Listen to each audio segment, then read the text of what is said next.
Nah, saya masih bersama Prof. Amin dari Lembaga Eijkman dan juga Pak Hermawan ini dari Ikatan Ahli Kesehatan Masyarakat dan juga Dr. Iqbal yang bergabung bersama kita dari Doha. Kalau menjawab sejumlah pertanyaan terkait dengan vaksin, salah satunya yang sering ditanya adalah apakah vaksin ini berbeda antara vaksin Sinovac, vaksin merah putih dengan vaksin lain yang sedang diteliti oleh negara-negara lain, ataukah hanya berbeda label saja begitu? Dan apakah kalau saya sudah divaksin dengan satu label tertentu, saya harus divaksin lagi dengan label lain atau sama saja? Mungkin ini bisa dijawab oleh Prof. Amin. Ya, terima kasih. Saat ini sebenarnya platformnya atau teknologi pengembangan vaksin itu ada cukup banyak. Tapi kita bisa kelompokkan menjadi 6 saja supaya disederhanakan. 2 diantaranya yang pertama adalah berdasarkan genetik yaitu DNA dan RNA. Kemudian 2 lagi berdasarkan virus utuh baik yang dimatikan maupun yang dilemahkan. Yang Sinovac yang saat ini sedang diuji di Bandung itu adalah virus utuh yang dimatikan. Kemudian satu lagi yang menggunakan teknologi berdasarkan vektor virus, jadi menggunakan virus sebagai vektor. Dan yang keenam berdasarkan subunit atau bagian dari virus dan saat ini yang menggunakan teknologi protein rekombinan seperti yang dilakukan oleh Lembaga Eijkman. Nah, keenam teknologi itu kecuali yang 2 yang virus utuh, yang 4 lain itu memang sama-sama mentargetkan protein spike ya, spike protein S. Utamanya adalah RBD-nya, receptor binding domain-nya, tapi intinya adalah protein S-nya yang ditarget. Kalau yang virus utuh kan seluruhan virus. Jadi kita bisa membedakan. Nah, tadi pertanyaannya apakah kalau sudah disuntik pertama dengan vaksin A misalnya, apakah suntikan keduanya harus juga vaksin A? Kalau itu merupakan rangkaian pertama, jadi suntikan pertama kemudian suntikan kedua sekitar 2 minggu atau 1 bulan kemudian, itu harusnya pakai vaksin yang sama. Ya, karena kita mengarahkan target yang sama. Tetapi kalau untuk booster, misalnya 2 tahun kemudian mau divaksinasi, itu bisa dengan menggunakan vaksin yang berbeda. Oke, jadi ini bisa juga vaksinasi ini bukan 1 kali begitu ya, Prof ya? Bisa jadi sekian tahun harus divaksinasi lagi begitu? Saat ini belum satu pun vaksin yang ada di dunia yang sedang dikembangkan yang tahu berapa lama antibodi itu bisa bertahan. Karena kan kita baru aja mulai. Jadi mungkin 6 bulan harus diulangi atau 1 tahun atau 2 tahun, kita belum tahu. Mudah-mudahan sekali suntik ya, 2 kali suntik pertama seumur hidup bisa kebal, mudah-mudahan. Tapi tidak selalu seperti itu. Oke, jadi memang ini harus dipelajari lagi, tapi ada ruang juga untuk terjadinya bisa jadi ada pengulangan atau harus ada pengulangan untuk vaksinasi. Saya ke Dr. Iqbal, satu hal juga yang selalu ditanya adalah memang apakah bisa dipastikan sebuah vaksin itu halal atau haramnya atau dijamin bahwa itu halal, prosesnya bagaimana? Ini mungkin menjadi pertanyaan banyak orang karena kan tidak bisa melihat sendiri atau menilai sendiri proses produksi vaksin tersebut, tapi harus mempercayakan sekali lagi. Nah, Anda yang berada di Timur Tengah, saya yakin ini juga menjadi sebuah pertimbangan besar oleh masyarakat di sana untuk menerima vaksin. Mungkin Anda bisa menjawab hal tersebut, dokter. Saya kira memang salah satu pertimbangan yang sangat penting, terutama di negara Indonesia yang mayoritas Muslim, adalah bahwa vaksin itu perlu di make sure bahwa itu halal. Dan saya kira ini merupakan pekerjaan dari Majelis Ulama Indonesia. Kita tahu bahwa vaksin itu kan sebenarnya mengandung core content ya, seperti yang tadi disebutkan itu terdiri dari RNA atau DNA atau merupakan kuman yang telah dimatikan atau dilemahkan. Tetapi selain itu ada beberapa zat lain yang disebut sebagai stabilizer, adjuvant dan sebagainya. Nah, zat-zat inilah yang perlu itu di make sure bahwa ini benar-benar halal. Kalau pengalaman yang ada saat ini, hingga saat ini belum ada satupun. Saat ini kan sudah terdapat sekitar 200-an lebih proyek vaksin ya. Dan belum ada satupun yang berani mendeklar bahwa vaksin yang dimilikinya itu adalah halal. Tetapi setiap negara yang ada, saya kira menyertakan tim-tim ulama, terutama di negara-negara yang mayoritas Muslim, untuk menjamin bahwa vaksin ini halal. Saudi Arabia sendiri sebenarnya telah menginisiasi satu proyek yang disebut sebagai Saudi Halal Vaksin. Tetapi ini masih dalam fase, belum masuk fase klinik, masih fase preklinikal. Dan kalau di Qatar sendiri, hingga saat ini juga negeri Qatar itu memesan 3 jenis vaksin. 3 jenis vaksin ini kebanyakan berasal dari Eropa dan Amerika. Dan sesuai dengan informasi yang ada bahwa negara ini menyertakan ulamanya untuk menentukan bahwa vaksin ini halal sebelum diberikan kepada masyarakat. Jadi memang proses tersebut pasti akan dilakukan ya oleh salah satunya pemerintah di Qatar, bahwa memang tim yang harus dikirimkan untuk memastikan proses tersebut halal. Tapi sejauh ini catatan dari Anda adalah yang halal memang juga masih dalam pengembangan juga, sejauh ini masih belum ada juga ke arah sana gitu ya? Iya, salah satu informasi Saudi sementara ingin menciptakan halal vaksin, tetapi ini masih dalam fase preklinikal. Kalau begitu mungkin bisa juga Anda bagikan, Dr. Iqbal, bagaimana pemerintahnya meyakinkan masyarakat. Saya yakin bahwa untuk benar-benar menghilangkan corona dari Qatar ataupun dari beberapa negara Timur Tengah ini kan juga vaksin menjadi salah satu kuncinya. Apa yang disiapkan? Mungkin komunikasi juga yang disiapkan oleh pemerintah bagi masyarakat yang akan menerima vaksin, sementara sampai saat ini masih diuji atau dikaji kehalalannya. Saya kira ini merupakan salah satu unsur yang sangat penting ya, bukan cuma di Qatar atau di negara lain, tetapi juga di seluruh dunia termasuk di Indonesia.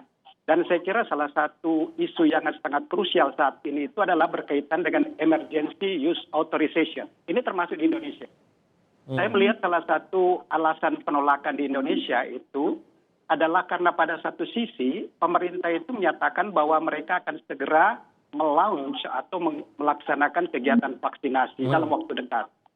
Sementara di sisi lain masyarakat itu tahu bahwa sebenarnya vaksin-vaksin yang akan dipesan ini sebenarnya belum selesai uji clinical trial-nya. Jadi mereka masih berada pada fase 3. Saya kira di sini pemerintah itu harus menjelaskan bahwa sebenarnya yang mereka lakukan di Indonesia itu adalah multi-strategi vaksin. Jadi multi-strategi vaksin itu mereka membagi atas beberapa bulan pertama pada tahun 2020 ini, kemudian 2021 dan 2022. Kalau saya lihat roadmap pelaksanaan vaksin itu akan berlangsung di Indonesia selama 15 sampai 18 bulan. Dan di dalam 3-4 bulan pertama, jadi mulai dari bulan November, Desember, Januari, vaksin yang akan digunakan itu bukan vaksin yang melewati uji klinis secara lengkap. Tetapi vaksin ini disetujui lewat proses fast track yang kita sebut sebagai emergency use approval. Dan memang emergency use approval ini diterima di berbagai negara lain. Ada kriteria tertentu. Nah, pemerintah Indonesia itu dalam 3 bulan pertama ini akan menggunakan vaksin dengan menggunakan emergency use approval sambil menunggu vaksin yang telah diproduksi atau selesai penelitiannya di Sinovac Bandung. Jadi setelah 3 bulan ini selesai itu akan dilanjutkan dengan hasil vaksin yang didapat dari Bandung. Ini Dok, sering menjadi pertanyaan juga, tidakkah harus di-approve oleh WHO dulu begitu, bahkan untuk emergency itu? Mungkin Anda bisa meluruskan, Dok. Iya, sebenarnya setiap negara memiliki regulatory body. Jadi regulatory body ini yang meng-approve penggunaan vaksin itu untuk negara tersebut. Dan di dalam kenyataannya ada beberapa negara yang menggunakan emergency use authorization untuk penggunaan vaksin di negaranya tersebut. Misalnya kita sebut, katakanlah misalnya Sputnik 5 di Rusia. Sputnik 5 di Rusia saat ini itu bahkan tidak masuk fase 3, hanya fase 2 kemudian di-approve untuk digunakan di negaranya. Kemudian juga vaksin yang saat ini di CanSino yang diproduksi di China, yang itu masih pada fase 3. Tetapi oleh pemerintahnya itu disetujui lewat fast track yang kita sebut sebagai emergency. Karena darurat itu ya? Darurat itu. Tapi ada satu catatan, bahwa kebanyakan emergency use approval ini itu digunakan hanya pada kelompok tertentu, jadi bukan kepada masyarakat secara umum. Jadi targeted juga begitu ya? Iya, jadi katakanlah misalnya CanSino ini digunakan untuk militer. Kemudian Sinopharm yang disetujui di Dubai atau di Abu Dhabi itu digunakan untuk tenaga kesehatan. Jadi bukan untuk masyarakat secara keseluruhan. Oke. Karena ini merupakan semacam target project untuk dilihat dulu. Karena di dalam fase pemberian approval ini mereka terus memantau perkembangan yang ada. Oke. Oke, baik. Saya terakhir ke Pak Hermawan, mungkin catatan dari Anda tadi bahwa ini komunikasi memang harus diperbaiki. Tapi kepada masyarakat mungkin agar mendorong keinginan agar masyarakat ikut serta. Banyak masyarakat yang mengatakan ya saya tidak perlulah, biar saja sekitar saya yang divaksin karena mereka saja yang mengalami resiko. Apakah ini akan mengurangi efektivitas kalau kita cara pikir masyarakat seperti ini, Pak Hermawan? Ya, pertama yang harus kita sadari bahwa vaksin nanti yang tersedia itu sangat terbatas. Karena sangat terbatas, maka harus dilakukan secara efektif dan efisien. Ya. Disinilah titik krusialnya. Sehingga dalam pelayanan kesehatan, dalam rangka vaksinasi atau imunisasi, jangan sampai ada dosis yang dihambur-hamburkan dalam tanda kutip mubazir, itu satu. Yang kedua terkait logistik. Tadi sudah sampaikan Dr. Iqbal, bahwa di Indonesia ini kemampuan setiap daerah, terutama di berbagai wilayah di luar Pulau Jawa khususnya, itu terjadi gap yang cukup dalam hal logistik. Kita bicara cold chain saja, untuk penyimpanan pada suhu tertentu, apalagi sampai minus di bawah minus 8 misalnya, itu sangat terbatas alat-alat penyimpanan yang ready. Bahkan kalaupun ada alatnya, listriknya yang belum ada. Hal-hal yang paling mendasar pun di kita, itu belum tentu sama. Jadi kalau dikatakan nanti adalah tenaga kesehatan sebagai prioritas, pemberi layanan publik prioritas, nah ini pun harus didefinisikan secara precise, lebih tajam lagi, sehingga tidak ada kemubaziran. Karena kita sulit melihat apakah sumber vaksin dari Sinovac misalnya, AstraZeneca misalnya, apakah bisa dipadu-padankan? Hemat kami tidak mungkin. Karena contoh seperti yang disampaikan Prof. Amin tadi, Sinovac dan Bio Farma itu melakukan clinical trial misalnya pada rentang usia 18 hingga 59 tahun. Tapi pada AstraZeneca dan lain-lain mungkin mereka pada usia 5 tahun sampai 67 tahun. Jadi dengan adanya subjek yang berbeda, efikasi dan juga segmennya juga akan berbeda. Sehingga tidak mungkin akan ada perpaduan yang sifatnya cross vaksinasi begitu dari berbagai sumber vaksin.